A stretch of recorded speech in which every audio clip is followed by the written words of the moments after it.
général de Fürstenberg, Henri-Jean Servat s'intéresse à André Malraux, pourquoi pas. Ouais. Et au général de Gaulle, l'un était le ministre de l'autre. Le général aimait beaucoup ses écrits. Alors il y a un livre qui est paru sur l'histoire de cette rencontre, de ces deux légendes, et ça vous a inspiré, oui, forcément. Parce que je vais chercher une façon prestigieuse de célébrer l'anniversaire du 18 juin en plus. Ah bah oui, et alors c'est une rencontre qui est au sommet. En fait, c'est l'histoire d'un coup de foudre réciproque. Ah ouais. Au sommet de ce qu'on peut imaginer. Et quand ils se rencontrent tous les deux, le général de Gaulle et André Malraux, ils sont pas tout jeunes. L'un a 55 ans, l'autre en a 44. Ils ont 11 ans de différence d'âge. Ça se passe le 18 juillet 1945. De Gaulle est rue Saint-Dominique dans son bureau de président du gouvernement provisoire. Et Gaston Palevski lui amène André Malraux. Et à la seconde où ils se voient, un peu comme Montaigne à la Boétie, parce que c'était lui, parce que c'était moi, il se trouve formidable. Malraux est déjà un auteur reconnu. Ah ben Malraux, c'est l'auteur révolutionnaire, engagé, qui sort le colonel Berger de la Résistance. Et la Résistance et bien évidemment tout ce qui tourne autour, je veux dire, de la Résistance, cimente une union amicale qui est formidable, parce que de suite ils se plaisent. Et la première question que De Gaulle pose à Malraux, c'est votre passé, parce que De Gaulle est chiffonné un peu par l'engagement, disons, à gauche de Malraux, mais Malraux lui explique qu'il a contribué à empêcher que les maquis communistes, que les maquis de la Résistance ne devinssent communistes. Il a beaucoup œuvré à ça. Donc il se plaise tout de suite immédiatement, il en fait son ministre de l'Information, et la fidélité de Malraux à De Gaulle a été totale, parce qu'il ne l'a jamais quitté. Quand De Gaulle a quitté le pouvoir, il a quitté le pouvoir aussi, et les conversations entre tous les deux, c'était quelque chose de formidable. Avec deux, trois autres, c'est parmi les plus fidèles autour du général jusqu'au... Le seul qui était reçu à Colombey, De Gaulle disait: l'idée que se fait de moi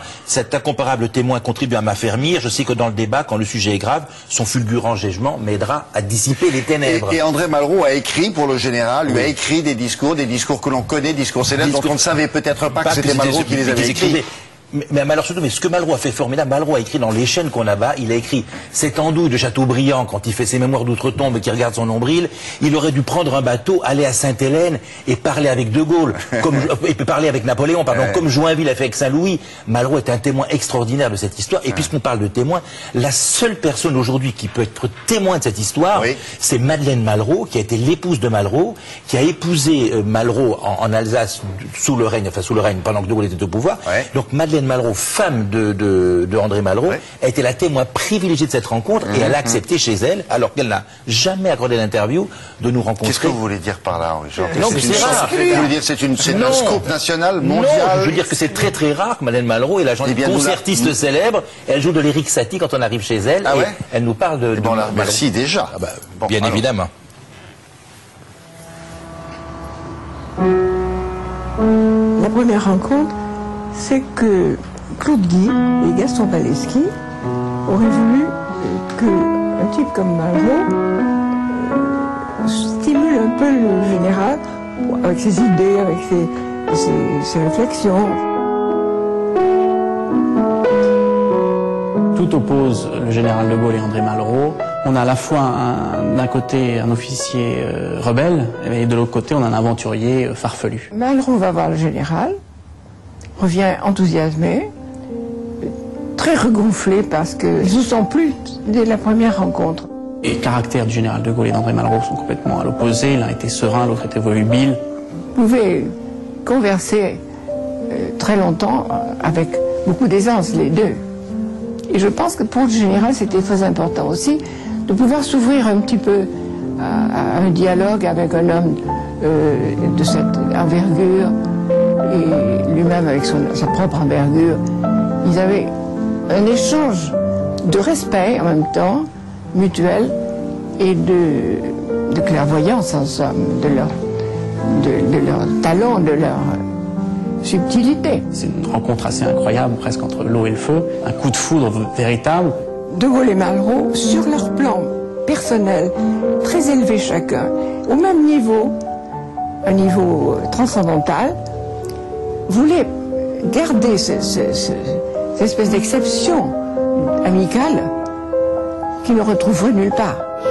C'est nous qui brisons les barreaux des prisons pour nos frères.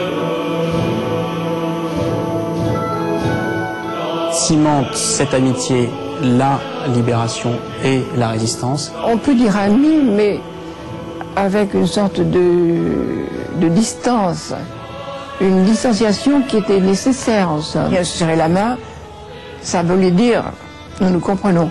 Il en était fier, mais finalement, il n'attirait pas d'orgueil excessif. Il était fier en soi. C'est vraiment le cœur de la légende, parce que dans cette légende-là, il y a effectivement des gens qui un jour ont dit non, c'est-à-dire la France avec cette grandeur, avec ce don de soi, avec cette générosité. J'ai une certaine fierté en moi d'avoir pu ouvrir les yeux et comprendre les situations autour de Malraux et de Gaulle. Et c'est inestimable pour moi, c'est inestimable.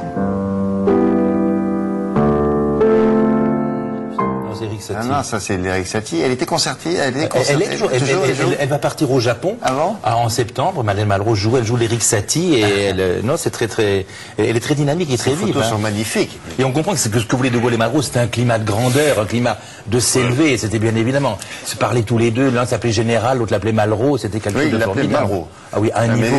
Il dit toujours ça, De Gaulle. Ils appelaient par votre nom, pas par votre prénom. Mais ils allaient. Ce que racontait Madeleine Malraux, c'est qu'ils vont. Ils allaient à l'essentiel. Ils s'embarrassaient pas de fioritures, de pia-pia.